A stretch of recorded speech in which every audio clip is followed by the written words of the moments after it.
Hi guys, I'm Henry and I'm 13. This will be my tattoo story. Of course, it's illegal to do them before the age of 18, but look what I have. And I got it tattooed by the coolest artist in our city. Do you want to know who it is? Then subscribe to the channel and watch my story.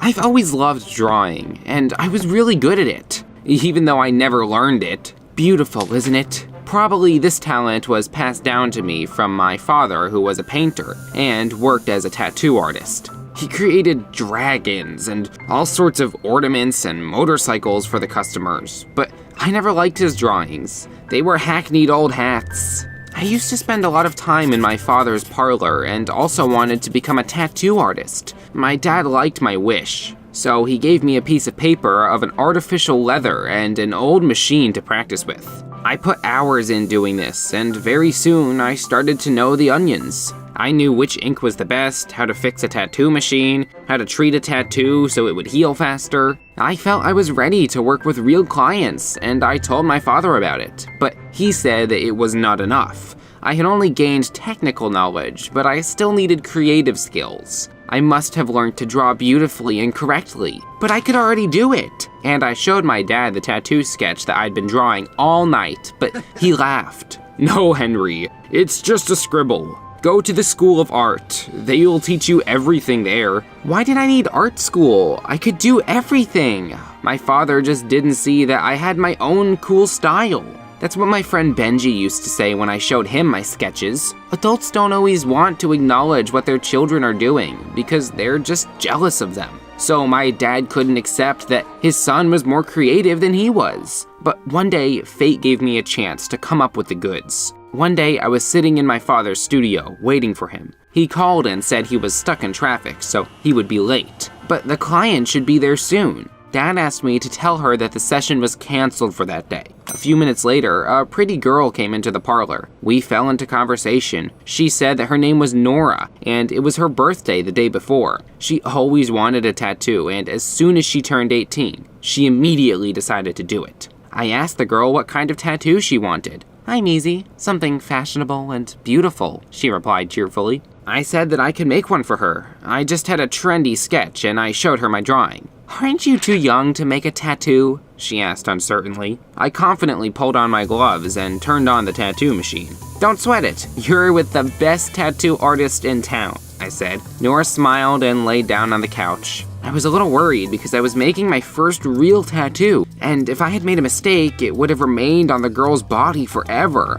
All the more reason to hurry. My father might be back any minute. So I was extremely focused. For the first time, I decided to limit myself to a small drawing, and after a while, it was ready. I was tickled pink with my work. The girl also liked my tattoo. "Cool and edgy," she said. I treated her with ointment and put a bandage on it. Nora said she liked me very much. I was serious and confident, not like other guys. We said goodbye and she ran away. How glad I was. This was my first experience and it came out more than successful. In the evening, when my father returned home, I could not hide my delight and told him what happened that day. But instead of praising me, he started swearing. "What have you done? You can't doodle people! I forbid you!" he shouted. "But the girl liked my drawing," I began to defend myself. My dad said people would laugh at my tattoo and the girl would come to her senses. She would come to the parlor and make a scene. Tattoo artists should be responsible for what they do.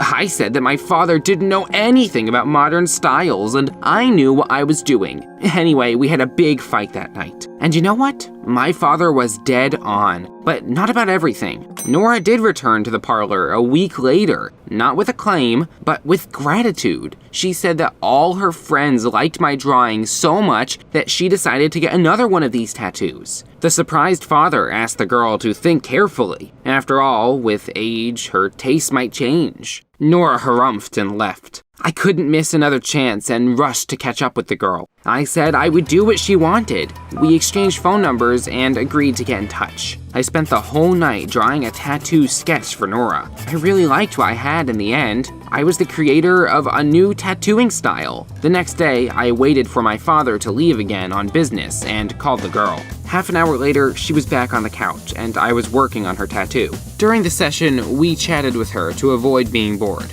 Nora told me about herself and I shared with her my life plans. Despite the age difference, we were interested in each other. Soon the tattoo was ready. The girl looked at it and said that I had a great talent. It turned out to be very cool. I was very pleased that she praised me. I asked her whether she would mind if I called her sometime. Nora kissed me on the cheek and said that she'd be happy too. We started to call up and communicate frequently. One day, she told me that the tattoo I made wowed her friends, and some of them even wanted to get the same ones. I was thrilled. I had my own fans from now on. So I decided to act. I had a good amount of cash in my piggy bank. I made a list of everything I needed and asked Nora to buy me tattoo equipment. I couldn't have bought it all myself, but the girl went to the store for me and brought a big box. Now I was a real tattoo artist with my own accoutrements. Well, then my work began. I drew sketches at night, and during the day, after school, I tattooed clients at their homes.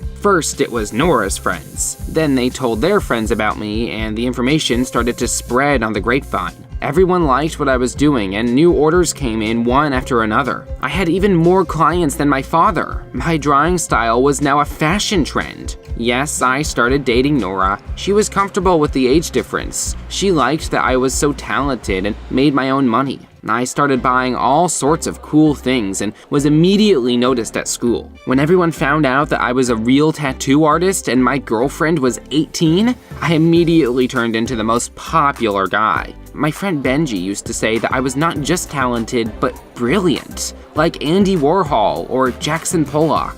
Oh, yes, it was true. One night, I drew a sketch so cool that I decided to not give it to anyone, but keep it for myself, I thought. All real tattoo artists have drawings all over their bodies, and I don't have any tattoos yet. So I asked my father to let me turn my sketch into a real tattoo. Dad flatly refused to do it. Not only is this not a drawing, but a daub, so you are also a minor. I don't allow you to get a tattoo, he said. I was offended. He didn't understand how cool my drawings were and how much people liked them. By the end of the month, almost 50 people got my tattoos. Rumors about a young and fashionable master were flying around our town. Other tattoo artists even started repeating after me. I became a style icon. But one night, my secret was revealed. My father showed me a photo of one of my tattoos and said angrily, "Henry, what is this? A guy with this tattoo came to me today. Where did he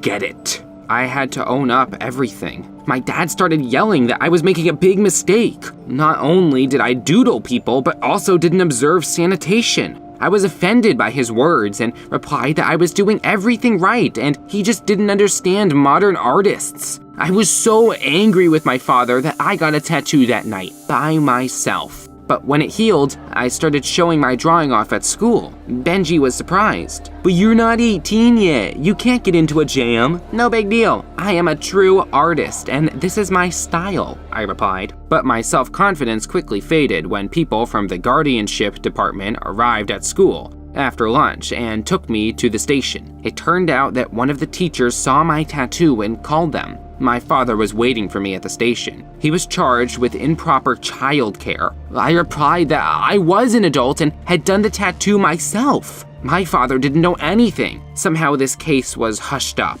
At home, I had a serious conversation with my father, which ended in a quarrel. But wait, there was more. Just a few days later, I got a call from a local TV channel. They said they heard a story about the youngest tattoo artist in town and decided to make a report about me. Oh, that was very nice. Of course, I agreed. I also called Nora to share my success. The camera crew with the reporter arrived quite quickly. They filmed Nora and me and our tattoos. Then I talked for a long time about how I invented my own cool style and how I became popular. At that moment, I was basking in the glory. I was famous. The TV crew shot everything and left. Nora and I went to a cafe to celebrate the event. In the evening, this report was broadcast, and the next day, it was already on the internet. I was happy. The whole world would know about me. But then something happened that I could not have expected. Instead of admiring my work, users started ribbing on it. "Look at this squalor. Can this boy draw at all? Who gave him a tattoo machine?" These were the most innocuous comments. I was surprised and upset. What's happening? Even the most famous tattoo artists began to post my drawings on their channels with captions, "Don't do this," "The ugliest tattoo in the world," and "Children's creativity." I was depressed. I didn't expect this. This wasn't the kind of fame I needed. After that, my father took all my tattoo equipment away from me and said that I was a disgrace to him. Was he right? The school started laughing at me. From the most popular guys, I immediately slipped into losers. Even my friend Benji suddenly said that my drawings were not very good and I needed to work on the style. My girlfriend Nora stopped answering my calls. But the worst thing was that a few days later, my father's parlor began to receive clients whom I tattooed. They swore and demanded to fix what I had done. My dad was forced to cover my drawings with new tattoos for free. I thought for a long time, and you know what I came to? I'm really talented. People just aren't ready for my work yet. No one understands that I am a true master. But one day, my tattoos will become immortal masterpieces. Write in the comments, what do you think about them?